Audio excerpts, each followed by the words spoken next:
Welcome back to A Moment in History. I'm Seth Udinsky. At the start of the final decade of the 20th century, the world was rapidly changing. The Cold War, which had loomed over the West with the threat of nuclear war for over 40 years, was about to end. Technology and computers were on the rise, and tension was growing in the Middle East. Presiding over this pivotal time in American history was a determined former baseball star and World War II hero looking to lead the country in the footsteps of his predecessor, whom he had served as vice president.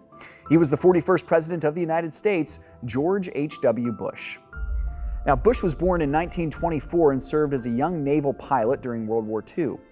He returned a hero from the war, having braved immense danger, including one instance where he was actually shot down in the Pacific, but survived. After his return home, he married his wife, Barbara. Now, Bush was so young that he actually went to college after his time in the service and after he got married, attending Yale.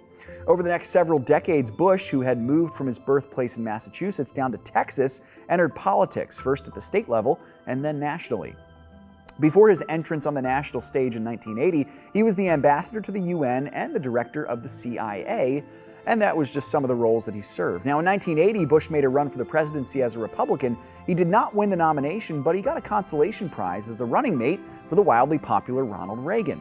The Reagan-Bush ticket came to define the 1980s in America, and by the time Reagan had served his final term, Bush was the ideal replacement. He won the 1988 election to become the nation's 41st commander-in-chief. Now, while in office, Bush continued much of what his predecessor had started, aiming for the peace through strength American ideal that Reagan had coined. Bush succeeded, seeing the official end of the Cold War in 1991 and also overseeing a successful special American operation in the Middle East known as Desert Storm.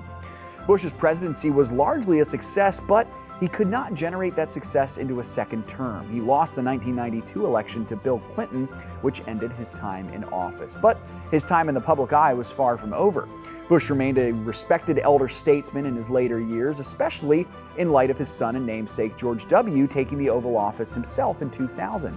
Bush was beloved by many Americans on both sides of the political aisle all the way until his death in 2018 at 94 years old. Thanks so much for joining me once again for A Moment in History.